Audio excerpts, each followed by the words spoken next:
warahmatullahi wabarakatuh.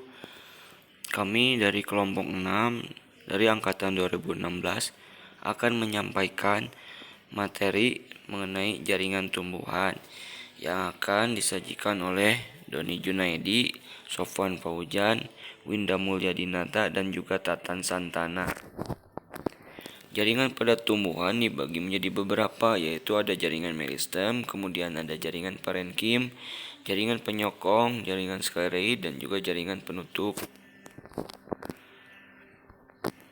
Jaringan meristem merupakan sekumpulan sel yang terus-menerus mengadakan pembelahan dalam tumbuhan dewasa. Berdasarkan tempatnya, meristem dibagi 3, yaitu ada meristem pucuk, meristem pucuk terdapat pada bagian pucuk akar dan batang. Kemudian ada meristem interkalar yang terdapat di antara jaringan dewasa, misalnya pada nodus atau poase. Kemudian ada meristem lateral yang letaknya sejajar dengan permukaan organ, misalnya kambium dan juga velogen.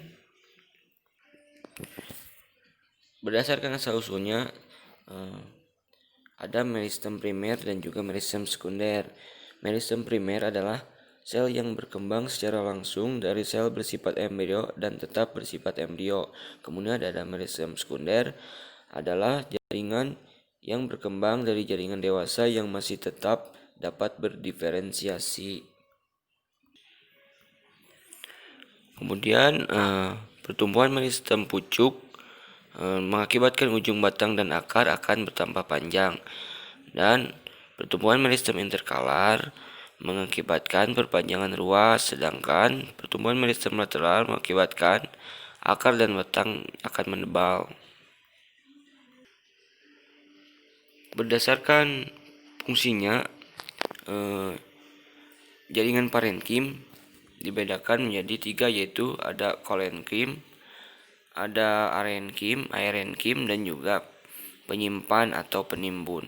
Kolenkim untuk fotosintesis, kemudian aerenkim untuk pertukaran udara, dan penyimpan atau penimbun untuk menyimpan air, rimpang, buah, dan endosperm biji. Kemudian ada jaringan penyokong yang terdiri dari kolenkim. Fungsinya yaitu untuk menyokong pada organ muda yang sedang tumbuh, pada tumbuhan basah, dan bahkan pada organ dewasa. Menurut tipe penebalan dinding, kolenkim dibedakan menjadi 4, yaitu ada angular kolenkim. Penebalan dinding sel kolenkim ini terdiri pada sudut-sudut sel pada penampang melintangnya yang dapat terjadi pada tempat bertemunya 3 lebih sel, seperti pada Solanum tuberosum. Kemudian ada kolenkim lamella. Penebalan dinding sel kolenkim ini terjadi pada dinding tangensial sel.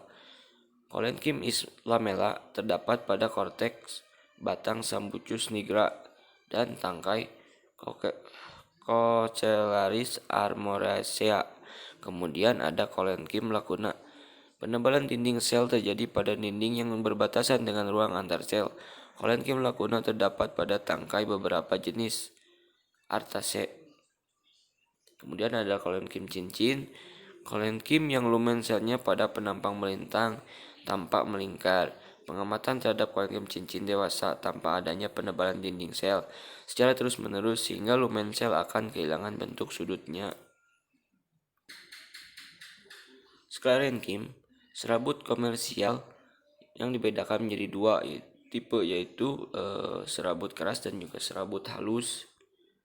Kemudian ada skleroida, terdapat di tempat yang berbeda dalam tubuh tumbuhan. Skleroida biasanya merupakan massa yang keras dan terdapat di dalam jaringan parenkim yang lunak, organ tertentu seperti tempurung, kelapa, dan kulit biji lainnya. Skleroida dibagi menjadi beberapa, yaitu ada Brachyskleroida, sel batu berbentuk isodiometris, biasanya terdapat dalam phloem, korteks, dan kulit kayu, batang, dan daging buah pir. Kemudian ada Macroskleroida, skleroida yang berbentuk tangkai, sering membentuk lapisan dalam testa pada biji, fabales, atau leguminosae. Kemudian ada osteoclerida, sklerida yang berbentuk tulang, ujungnya membesar, berongga. Sklerida ini sering ditemukan dalam kulit biji dan dalam daun dikotil tertentu, misalnya pada kulit biji kacang merah, Phaseolus vulgaris. Kemudian ada asterosklerida, sklerida yang bercabang, seringkali berbentuk bintang. Asterosklerida terutama terdapat pada daun, misalnya pada teh Camellia sinensis.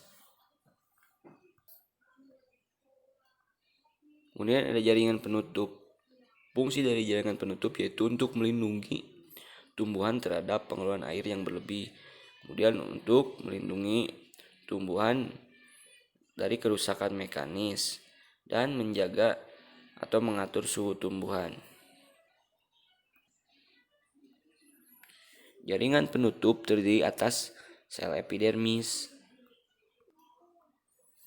Stomata merupakan turunan epidermis berdasarkan hubungan secara ontogeni antara sel penutup dan sel tetangga. Stomata dibedakan menjadi 3, yaitu mesogen.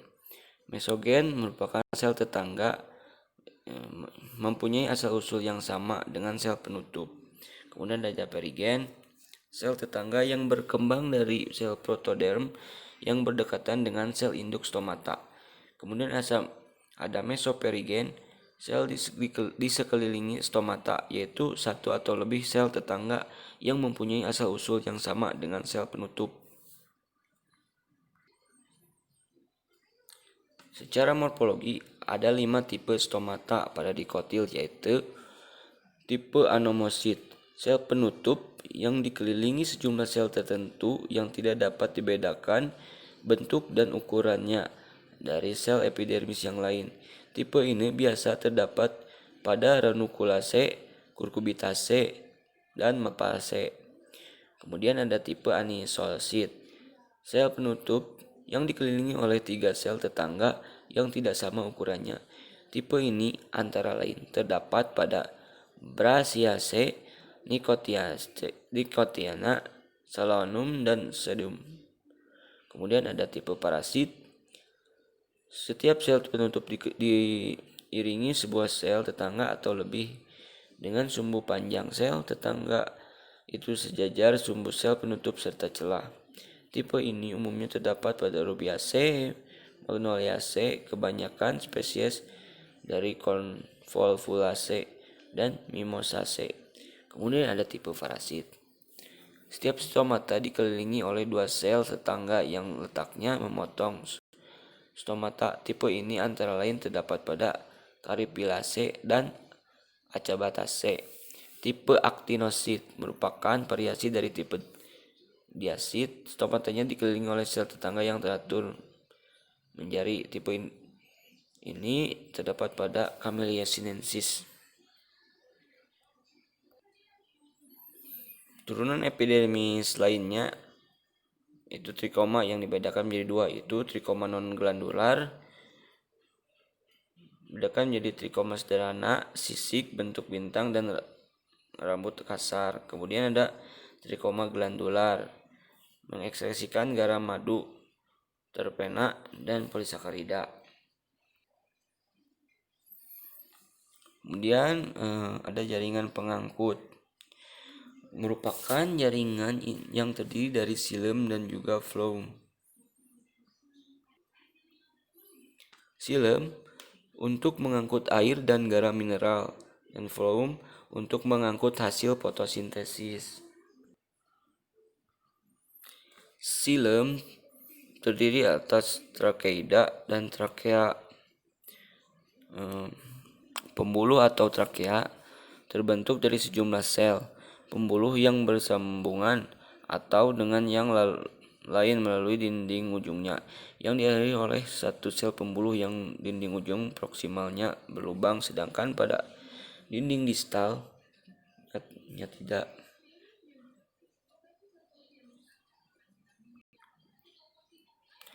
Kemudian ada sel trakeida, merupakan tidak berlubang, tetapi terdapat noktah berhalaman diantaranya, sedangkan trakea mempunyai lubang pada ujungnya. Adanya lubang dari serangkaian sel membentuk seperti pembuluh yang kemudian disebut trakea.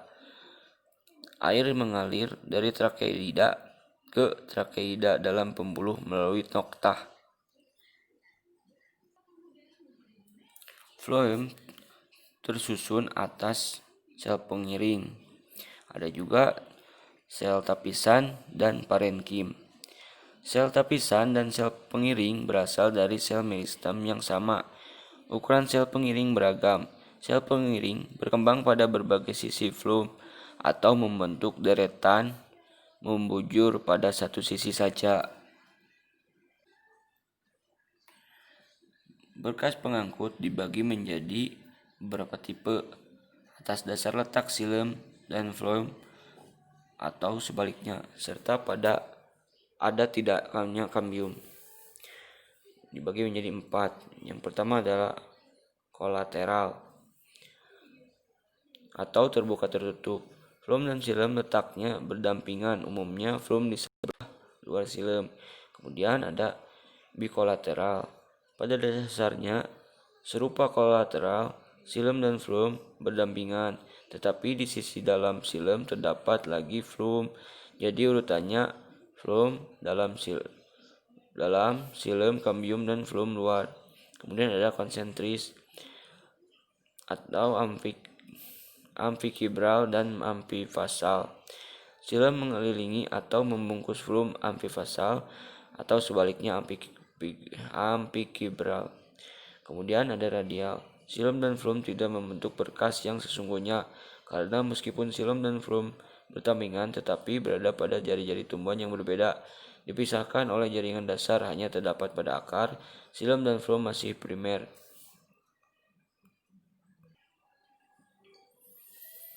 Kemudian ada pembuluh getah. Tumbuhan dapat atau bisa memindahkan berbagai senyawa dari sitoplasma ke vakula. Proses ini dibedakan menjadi 3, yaitu ada jaringan ekresi, merupakan senyawa yang dikeluarkan merupakan hasil akhir suatu proses metabolisme. Kemudian ada jaringan sekresi, senyawa yang dihasilkan itu masih ikut berperan dalam proses metabolisme seperti sel kelenjar, saluran kelenjar, atau getah. Kemudian ada jaringan rekresi. Senyawa yang dikeluarkan dari tubuh lewat jaringan ini belum masuk ke dalam proses metabolisme. Proses pengantaran ion dalam sel atau hidatoda, kelenjar garam, dan kafur. Sekian presentasi dari kami. Mohon maaf bila ada kesalahan. Wabillahi taufiq wal hidayah. Wassalamualaikum warahmatullahi wabarakatuh.